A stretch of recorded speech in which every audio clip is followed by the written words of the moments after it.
महाविकास आघाडीची जागा वाटपासंदर्भात बैठक। वंचित बहुजन आघाडीचे अध्यक्ष प्रकाश आंबेडकर यांचीही हजेरी। महाविकास आघाडीची इंडिया आघाडी होऊ नये याची काळजी घेऊ, आंबेडकरांचं विधान।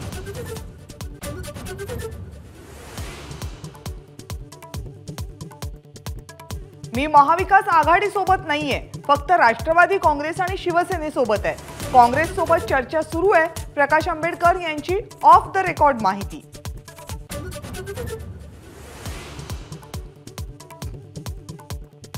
महाविकास आघाडी जागा वाटपामध्ये विदर्भातल्या लोकसभा मतदारसंघांवर काँग्रेसचाच वर्चस्व। 10 पैकी 6 जागा काँग्रेसच्या पदरात पडण्याची शक्यता।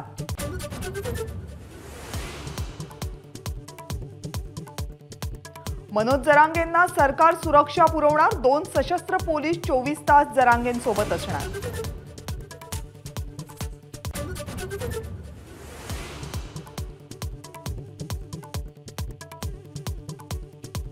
आरक्षणाच्या मुद्द्यावरून संजय गायकवाड आणि छगन भुजबळांमध्ये झुंपली। ज्या शिवसेनेमध्ये शिकला तिथे मी सिनियर प्रोफेसर होतो, गायकवाडांना छगन भुजबळांचं उत्तर। गायकवाडांचाही पलटवार।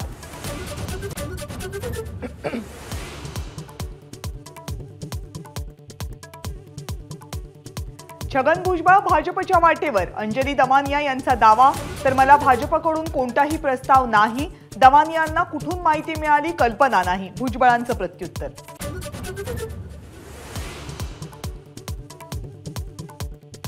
इतर पक्षात जाण्याचा तुर्तास निर्णय नाही, अजित पवार गटात जाण्याच्या चर्चा बाबा सिद्दीकी आणि जिशान सिद्दीकी यांनी फेटाळल्या।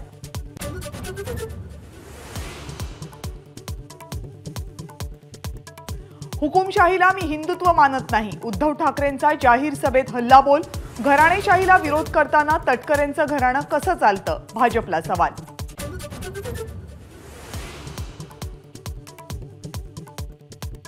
टोलला विरोध नाही, पण टोल वसुलीत पारदर्शकता हवी, राज ठाकरेंची मागणी।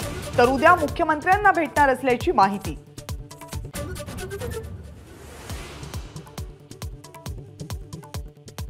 राज्यसभेचे खासदार लोकसभेच्या रिंगणात उतरवण्याचा भाजपचा प्लॅन।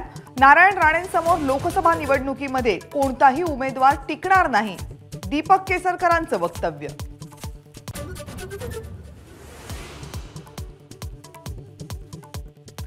एकोणीस फेब्रुवारीला कोस्टल रोडच्या पहिल्या टप्प्याचं उद्घाटन पंतप्रधान नरेंद्र मोदींच्या हस्ते होणार। 15 मे पर्यंत 2ही टप्पे सुरू होणार, पालिका आयुक्तांची माहिती।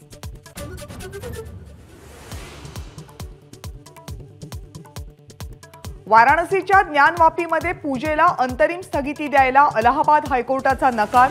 गुरुवारी पहाटेपासून दररोज 5 वेळा पूजा सुरू।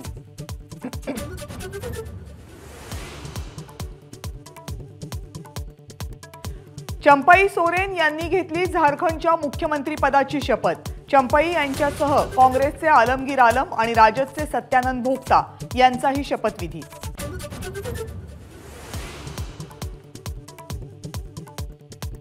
तमिळ सुपरस्टार तलपती विजयकडून स्वतःच्या राजकीय पक्षाची घोषणा।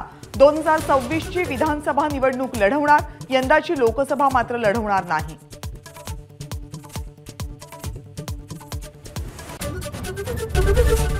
एबीपी माझा, उघडा डोळे बघा नीट।